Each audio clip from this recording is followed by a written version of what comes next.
எப்படி நீ முட்டையை நான் வெஜிடேரியன் சொல்லலாம், அது வெஜிடேரியன். காட்டட்டுமா.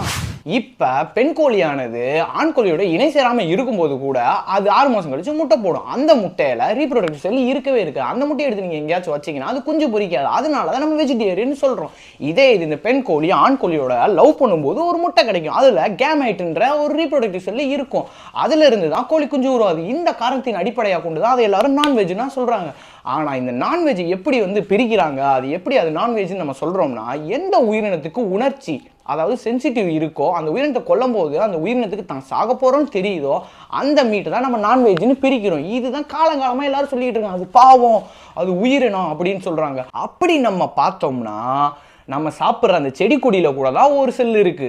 அதே மாதிரி பால்ல லாக்டிக் ஆசிட் இருக்கு, அதுக்கடுத்து தேன்ல இருக்கு அப்படின்னு சொல்லி எக்ஸெட்ரா சொல்லிக்கிட்டே போகலாம். அப்ப நம்ம எல்லா உயிரினத்தையும் கொள்றோம். அப்ப நம்மளும் ஒரு பாவப்பட்ட ஜீவன் தானே. நான் இப்போ உங்களுக்கு ஒரு சிம்பிளான எக்ஸ்பிளேஷன் கொடுக்க போறேன். இப்போ ஸ்பெர்ம் எடுத்துக்குவோம். அது ஒரு உயிர் செல். அந்த உயிர் செல்ல நம்ம நிறைய டொனேட் பண்றோம். ஆனா அந்த உயிர் செல்லே கருவா மாறி குழந்தையா மாறி அந்த குழந்தைய நம்ம கொல்லும்போது சட்டப்படி குற்றமாகுது. ஆனா இந்த ஸ்பெர்மை நம்ம டொனேட் பண்ணும்போது அது தப்பு இல்லையே. இதுல இருந்து என்ன புரியுது அப்படின்னா, எந்த உயிரினத்துக்கு உணர்ச்சி இருக்குதோ அந்த உயிரினம் தான் நான்வெஜ் கேட்டகரியில வரும். இப்ப நான் என்ன சொல்ல போறேன்னா, இந்த முட்டையில இருக்கிற அந்த செல்லுக்குமே உணர்ச்சி கிடையவே கிடையாது. அதனால இது வெஜ். இப்ப புரியுதா அது ஏன் வெஜிடேரியன் நான் சொல்றேன்னு? எப்படி நீ முட்டையை நான் வெஜிடேரியன் சொல்லலாம், அது வெஜிடேரியன். காட்டட்டுமா.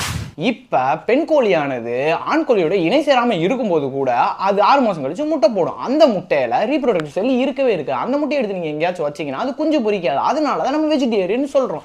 இதே இது இந்த பெண் கோழி ஆண் கோழியோட லவ் பண்ணும்போது ஒரு முட்டை கிடைக்கும். அதுல கேமைட்ன்ற ஒரு ரீப்ரொடக்டிவ் செல் இருக்கும்.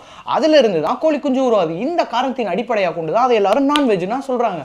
ஆனா இந்த நான்வெஜ் எப்படி பிரிக்கிறாங்க, அது எப்படி அது நான்வெஜ்னு நம்ம சொல்றோம்னா, எந்த உயிரினத்துக்கு உணர்ச்சி அதாவது சென்சிட்டிவ் இருக்கோ அந்த உயிரினத்தை கொல்லும் போது அந்த உயிரினத்துக்கு தான் சாக போறோம்னு தெரியுதோ அந்த மீட்டை தான் நம்ம நான்வெஜ்னு பிரிக்கிறோம். இதுதான் காலங்காலமா எல்லாரும் சொல்லிட்டு இருக்காங்க. அது பாவம், அது உயிரினம் அப்படின்னு சொல்றாங்க. அப்படி நம்ம பார்த்தோம்னா நம்ம சாப்பிட்ற அந்த செடி கொடியில கூட தான் ஒரு செல் இருக்கு. அதே மாதிரி பால்ல லாக்டிக் ஆசிட் இருக்கு, அதுக்கடுத்து தேன்ல இருக்கு அப்படின்னு சொல்லி எக்ஸெட்ரா சொல்லிக்கிட்டே போகலாம். அப்ப நம்ம எல்லா உயிரினத்தையும் கொள்றோம். அப்ப நம்மளும் ஒரு பாவப்பட்ட ஜீவன் தானே.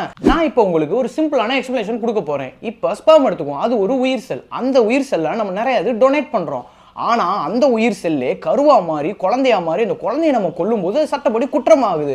ஆனா இந்த ஸ்பெர்மை நம்ம டொனேட் பண்ணும்போது அது தப்பு இல்லையே. இதுல இருந்து என்ன புரியுது அப்படின்னா, எந்த உயிரினத்துக்கு உணர்ச்சி இருக்குதோ அந்த உயிரினம் தான் நான்வெஜ் கேட்டகரியில வரும். இப்ப நான் என்ன சொல்ல போறேன்னா, இந்த முட்டையில இருக்கிற அந்த செல்லுக்குமே உணர்ச்சி கிடையவே கிடையாது. அதனால இது வெஜ். இப்ப புரியுதா அது ஏன் வெஜிடேரியன் நான் சொல்றேன்னு?